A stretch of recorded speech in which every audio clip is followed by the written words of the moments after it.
Hi, I'm Chris Lotz with the Pat Lotz Real Estate Group. Thank you for tuning in to another episode of Beyond the Keys, a Pat Lotz podcast. Please subscribe. We're actually shooting for, I haven't said this yet, but we're shooting for 1,000 subscribers by the end of 2023. That's great. Right now we're at 276, somewhere in there. So we're hoping with, content, community support, maybe another giveaway, 1,000 subscribers by the end of 2023. So please subscribe. I think it's good value that we're bringing to here, a micro community of Livingston County, but then also around the country. Just, good perspective. Yeah. No fluff. Yep. Today we are talking about 10 things I wish I knew before becoming an agent. But before we get to that, let's take a step back. Yes. When did you decide that you were going to be a real estate agent? What year was it? Oh, it was 2000. 2000 on the dot. I think so, yeah. I was again to ask your age, but you were probably mid 40s. No, it's 40. 40 on the dot. 3 kids. Yep. What were our ages? You were like more upper elementary, middle school. Okay, so we were in school, we were doing our own things. Yep. You were, before that, predominantly a stay-at-home mom. Pretty much, yeah. Helped your dad with stuff. We had a couple investment properties, so I was familiar with real estate. Gotcha. And you decided that... No, Dad decided. Her husband decided to get her involved in real estate because it would only better their opportunities. Yeah, really more investment opportunities. That's a very applicable thing right now as well. Is obviously I'm an agent, Hannah, my wife's an agent, and it opens up a lot of doors for investment opportunities, but also gives you a great platform to represent yourself, utilize the MLS, have those conversations with other agents and get some inside deal scoops, cut your commissions. It's a good strategy if the ultimate goal is to start investing in real estate. Yeah. So 10 things you wish you knew before you got started as an agent. What's that number one? Well, the number one is that it took me, probably a year to go through the process, only because I was just sort of dilly-dallying a little bit. Took my classes. I did the 1-week class, 40 hours in it, and then it'd take 3 months to take the exam. I just wasn't ready. Mm-hmm. And then finally, got my license. I did pass, got my license. But the number one thing is that when I got into real estate, I didn't realize that people considered real estate agents as used car salespeople, which is what's wrong with them, mm-hmm. or just not trustworthy individuals. So that was really sort of hard for me to swallow, because I just thought I have great integrity and I didn't want anybody to question me, but they classified me. So that is when my first thing is maybe have a better understanding of what the stigma of being a real estate agent fully entails. Yeah, but it was a little more information. Yeah, it didn't change my it changed my concept of I'm going to change people's mind. Okay. With that, so there you go. You're going to change people's mind of the stigma. Yes. Of being a real estate That's agent. correct. Right. And I think that I had a call yesterday with a lender, and he asked me, what is the special sauce? What's the reason that you guys are doing what you're doing? And right now, I think we just surpassed 32 million of the year, which is a record. We've surpassed a record for us. We're probably going to be around 100 units. And I said, honestly, we educate, we inform, we empower buyers and sellers to be able to make decisions, and then they trust us. So I think the difference between being a great real estate agent or a great car salesman or whatever is going to be that trust, that honesty, and that respect. So those buyers and sellers actually know that when they're making decisions, they trust that you're giving them the best possible advice. Mm-hmm. They trust that you're being honest with them, and they respect your profession, and they respect the information or the experience that you have. And I think that's super valuable. Mm-hmm. So would you say that, well, one, you wish you knew a little bit more of the stigma, but then that stigma or understanding that better is helping you to, I guess, direct on how you interact with clients or change that stigma for real estate agents? It did. It just opened my eyes to, okay, how do I got to perform? How do I got to do this job, and how am I going to do it better? Yeah. So it was all good. After that, it was like, okay, I got this. In the beginning, you were talking about like the requirements, the classes, how long it took you to actually get to the exam portion of things. Do you wish you maybe were a little bit more committed to getting that license sooner, like at 35, at 30? You know, when I look back at it, yes, because I now have seen, it's opened my eyes to a lot more opportunities that I might have grown in and, you know, flourished. But I was very dedicated at 40. I was committed. I was confident. So I was ready to roll. So that was number one. And the next one that I felt is really important is to, right out of the gate, get yourself a good CRM, customer relations management software program. So it's a database for real estate agents. And, you know, I didn't have one for many years. So sometimes clients got lost in translation. I wasn't able to keep up with them. And so that's my advice right away. Getting a more sophisticated CRM, because you had ultimately a CRM and writing things down, yes, but a more sophisticated technological based CRM to help you be able to track metrics, touch your sphere, exactly, reach out to your sphere, record when you reach out to your sphere, things like that. So actually get committed to a CRM early and often. Yeah, but that's. But use it too. Yeah, but that's your foundation. That's your infrastructure, and so that's my advice. Because people all day long will talk about, hey, your systems, your processes. At the end of the day, like, get something, use it. Period. If you don't have something, one, you're not going to use it. But if you get something and you're not using it, then you've already lost the game. Yeah. So get something. I think that's been our biggest thing over the years is we've had a CRM, but we haven't been utilizing the CRM to its fullest capability. Potential. Yeah. So, and then two, we've bounced around from CRMs. There's not one CRM that's better than the other. There might be preferences for, I guess, user-based things and how intuitive it may be. But at the end of the day, get a CRM. Yep. And use it. Yep. That's top advice. The next one is, it's really important when you come into real estate. It's a whole different world. You know, it's a whole, there's a lot of moving parts. It can make you crazy of all the things that you need to know to be a real estate agent. It's just not, you dive in and everything happens. You got to know contracts. You got to know the ins and outs of inspections, title work, all that stuff. And you get good training with different brokerages. But my suggestion is get a mentor that will help you through this, or I suggest that you work with a team. The team concept, be a buyer's agent. You learn from your team members.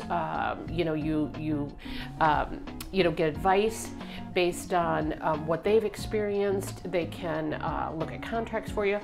It's really nice when you're an independent agent and you work in an office and you've got an active manager that's very helpful. But people that are on the front line. So a great mentor that can get you through the first year, or work with a team. I think that is the best advice. That's how I started.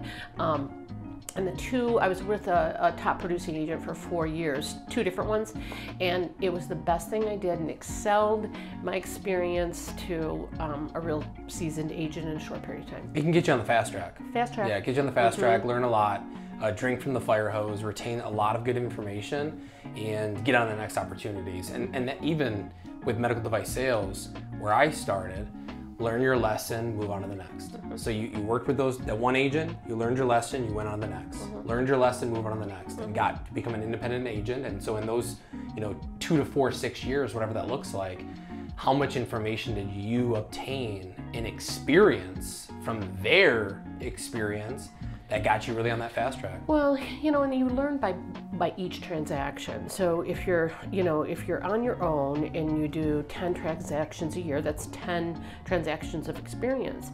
If you're more accelerated, you're getting leads, you're doing more business, say 20 transactions, that's just accelerating your learning curve. So I even think, getting 3 mentors. And it's not about taking that mentor's or one individual's experience and advice and implement it into your life, but it's taking 3 perspectives. And don't take polls. You know, don't say, hey, what should I do? But what would you be doing? What would you be doing? What would you be doing? And then take that to how you're going to implement that into your business. So I think not even just having one, which you've had the 2, and I'm sure you've had another, 3 to 4 to 5 in mentorship or influence within the beginning stages of your career. Yeah. But have 3 mentors, and that's a big impact. A manager can be that mentor. Absolutely. But also too, don't rely on the mentor to make or break your business, or the manager to make or break your business, because if you're relying on those things, probably not gonna. No, because all they're gonna do is help you to go through some of these things that are known to you, and based on their experience and what they've done is to bring it to the table, guide you through it. I mean, writing a purchase agreement for the first time is challenging. You gotta know what it says, and helping through that, timelines, how to protect your buyer or seller. Those are things that, if you haven't done it before, you gotta learn it. I don't know if this is a second point, so look for a mentor apprenticeship. Be a buyer's agent for a top producer. That's what you did, and that excelled your growth or expedited your growth and experience to get you to the next level. Yep. So are those 2 hand in hand? Or is that... No, I think they're hand in hand. Okay. I think they're hand in hand. Same thing, gateway to learn from a team. Absolutely. And 2, it's not even just like, the team aspect, an individual top producer being the buyer's agent. Those are all different ecosystems within real estate and very different from what we're doing today. So those alone are going to be different touches to make sure that you're getting to that next level if you want to be at that next level. Well, just another thing too is I always try to mentor to new agents. My door's always open. Anytime people would come in, I would stop what I'm doing, help them with market analysis, go over contracts and interpret it for them, understand that they're in a funny position on a contract, how to help them get into it. Yeah. I just love to do that. So. I don't know if this was possible back in 2000, but yes, it was. Build an online presence is your next point.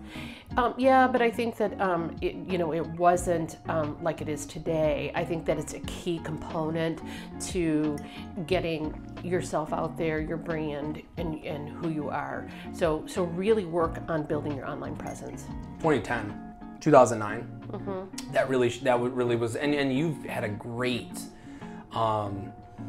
A great impact on your online presence with what Jeff has been implementing over the few years. But 2009, maybe that should have been like a 10x type situation. Is we need to dive into this internet stuff, and we need to make sure that we are the community leaders. Because if you did YouTube in 2009, shoot, you'd have 10 million subscribers or something like that. Well, and it would, but I'm it all a little late for to the reason. party on that one. But they also say though too, like you're not late to the party. Like the ship has not even left port in what how social media can impact industries, and we're there, and there's a lot of influence within social media. But at the end of the day, like a lot of these big time individuals, the boat has not left the port. That's why we're doing a lot of these things. Well, and we're seeing a lot of great ROI attached to it.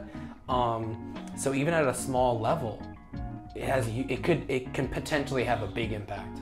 Yeah, and I think that it's all about community and getting our message out there. So. What's your next point?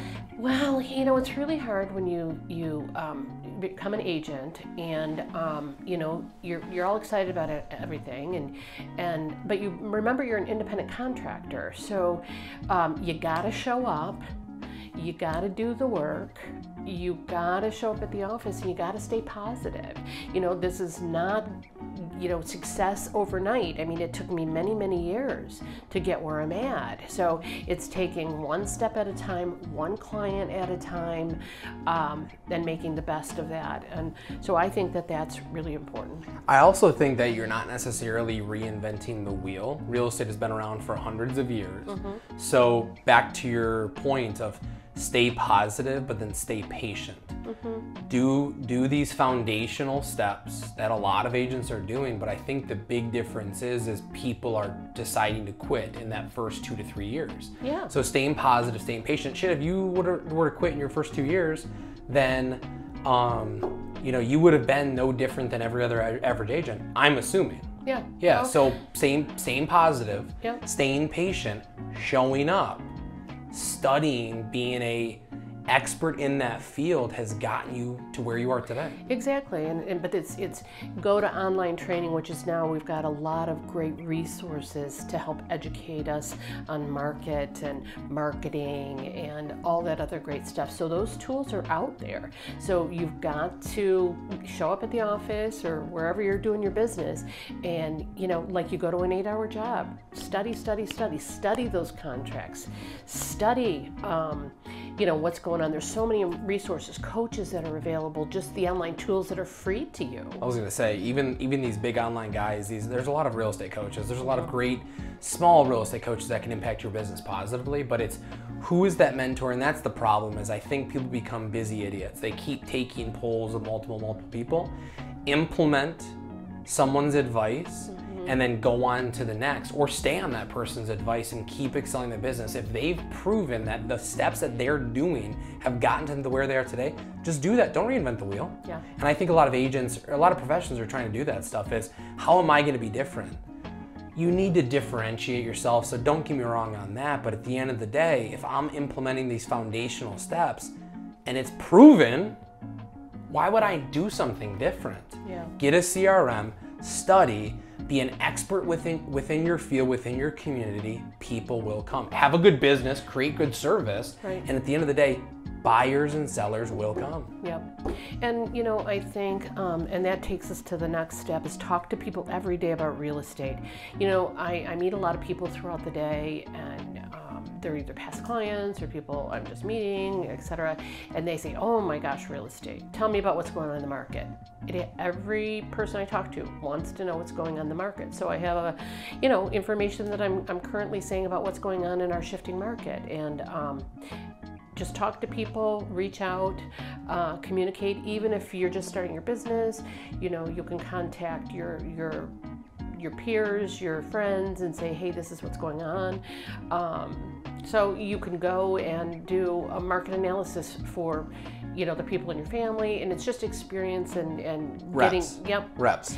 Yep. Having more conversations are going to lead to better reps, to better opportunities. And we probably do it without even thinking about it, but I would go as far to say as if you had 10 conversations a day, 10 simple conversations a day with friends, family, or your sphere about real estate, that's going to lead to business. Absolutely. Top of mind. Absolutely.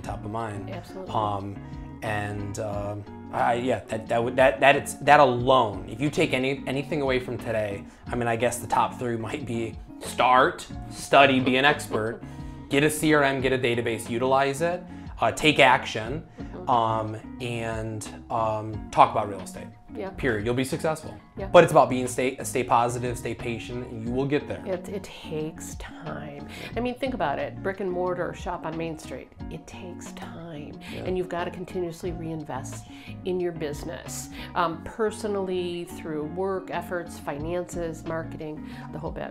Even that same lender that called me a few days ago, trust, honesty, and respect, I think is the foundation of our business, but also the foundation of why our sphere comes back to us. They trust us, they respect us, and we are honest. Trust, honesty, and respect is not given, it's earned. And I think that the reason we have such a established business, which is 2 agents, is those foundational things, and that takes time. Yep. To your point, that takes time. That builds relationships. And without that relationship, you're not going to have that trust, honesty, respect, not even giving you the opportunity to have a conversation about real estate if they don't believe what you're saying. Exactly. Exactly. Next point? I really think it's really important to experiment with some advertising and marketing. There's a lot of different avenues to go. So take your budget, whatever that is, and you need to work with it, whether it be some social media, advertising marketing, whether it be direct mailers, whether it be an online lead generation. You gotta see what works for you. So that's kind of important. So you originally, way back when you started, you were with Remax. Yep.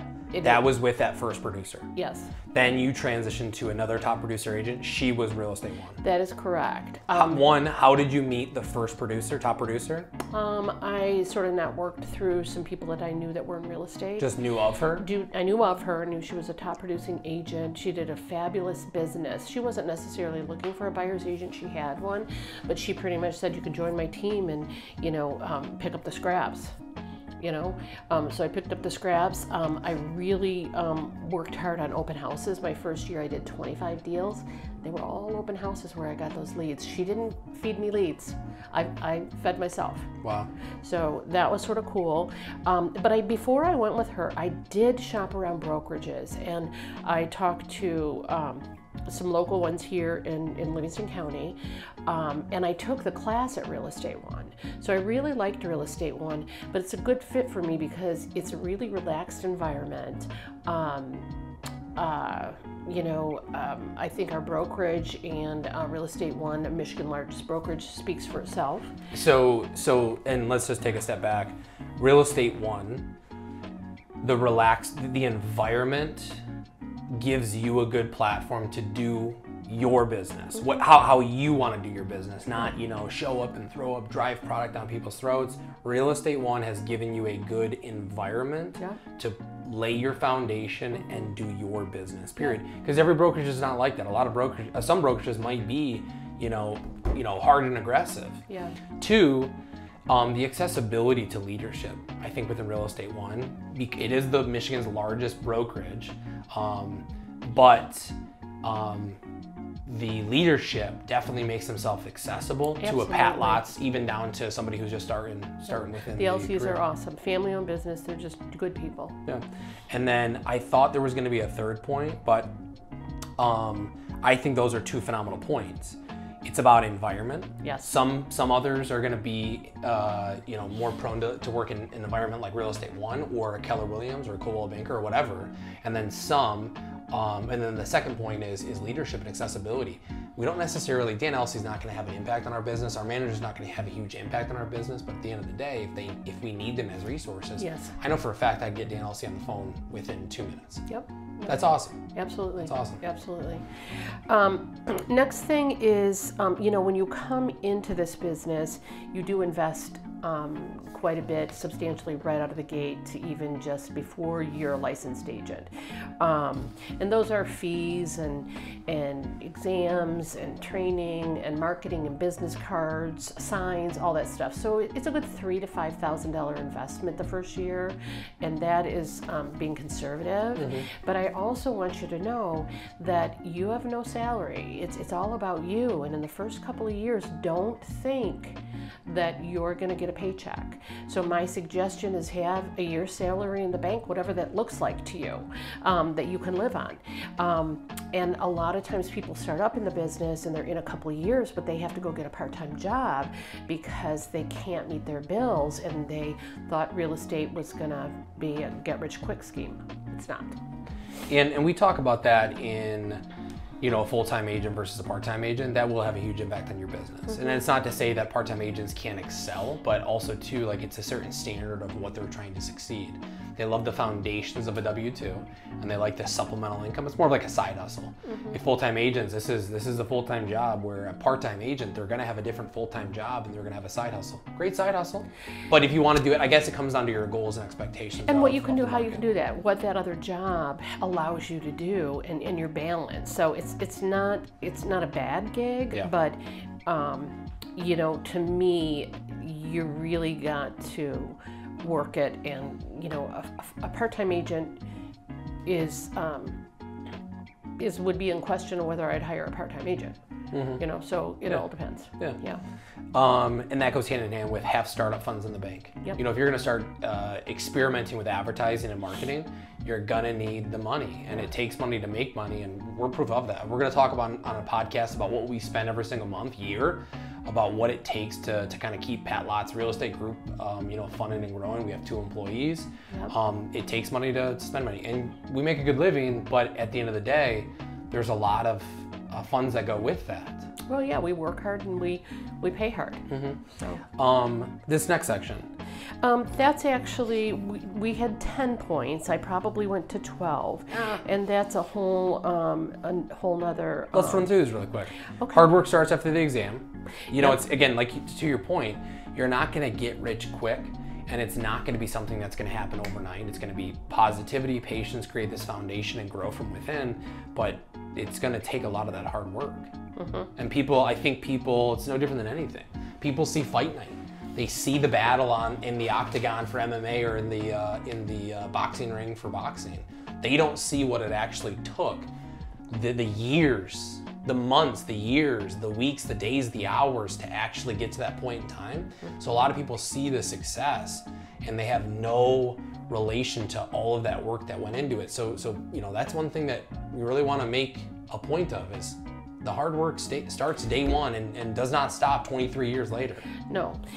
The other thing is that expenses can be sticker shock, so be aware of you know, the money that you're investing. I think if we showed people exactly what we spent every single month, they probably would go, what the hell? I have expectations. What that means, expectations on closing depends on a lot of factors, part-time, your hustle, a lot. So what I'm saying is that, you know, you can expect maybe a couple closings the first year. I don't know what that looks like at all. There's a lot of factors involved in that. Maybe have zero expectations. I know. Have zero expectations, work hard, create your foundation, get your mentors, get your team, get your influences, and then put in that work and have zero expectations though. Because a lot of people did start in 2019 and said, if I'm not making $100,000, then this is baloney. That's not a realistic expectation, which people do that all day long in all different aspects of life. Yeah. But have no expectations. I was gonna say realistic, have no expectations, and then just start. Yeah. So. Now remember, you're completely, you know, sort of on your own. You're on an island, but, you know, as we said in the beginning, mentorship, you know, get a team concept, but what's really, you need to do a lot of your own motivated self-training. You need accountability. So, you know, you just got to set that up too. And with the mentors and with the training and with the coaching, that comes. You're getting training, you're getting accountability, you're getting you know, growth, you're getting influence, and you're hearing a lot of people's perspective on a lot of different things. So just signing up with a coach, signing up with a mentor, and we have a few coaches and we do have mentors, but that also kind of brings that accountability. And if somebody's not keeping you accountable, then you're not going to put in that hard work unless you're just truly self-disciplined. Good for you. I don't know too many people that are truly self-disciplined. You got to have some of that financial skin in the game. Yep. You got to have that mortgage to be like, oh, I got to go sell a house. That's what I do every single morning. But I always say, you know, what's your why? In anything you do, Yeah. What's your why? And that was mine when I started. What's my why? Yeah. And Let's kind of bring it home okay. with just a few other points. I think networking and building relationships within real estate agents is very valuable. It's been very valuable to us. When Pat Lotz's name is on a purchase agreement, it holds its weight in gold, no different than another agent. When we see other agents, we want to work with those agents because we trust those agents, we respect those agents. They do their job. We know that their word is, back to the original point, you know, agents aren't trustworthy. They're bottom feeders, they're, you know, used car salesmen. Changing that stigma and creating a brand where, you know, it's respect, trust, and honesty with versus other agents that also have that trust, honesty, and respect and have a great name. Takes time, but also it pays itself in dividends down the road. Yeah. So, and then what other point do you want to kind of bring it home? Getting clients, building trust. Again, that's a huge, let's just take it home from everything. If there's anything that they need to listen to out of this 30-minute podcast, it's create that foundation, build trust, honesty, respect with your clients, get a CRM implement, get started, take action, and work hard. And have some money in the bank, a little money in the bank. So yeah, good day. Again, it's Chris Lotz and Pat Lotz with the Pat Lotz Real Estate Group. Thanks again for tuning in to another episode of Beyond the Keys, a Pat Lotz podcast. Live local, buy local, use local, and as always, there's lots to love in Livingston County. Subscribe. We're getting 1,000. I don't care. We're putting it out there. We're manifesting 1,000 subscribers by 2023. Help us End out. of 2023. And subscribing is free. And it's great information. It's only going to help buyers and sellers, you know, accomplish their dreams and goals within real estate and be represented properly. So thanks for tuning in. Thanks for watching. Make sure to use those like, comment, and share buttons below, and don't forget to follow us on Facebook and Instagram, and subscribe to our YouTube channel at Pat Lotz Real Estate for more helpful home buying and selling tips. Want a free comparable market analysis? Scan that QR code on your screen or visit our website at www.patlotz.com and fill out the request form. There's lots to love in Livingston County.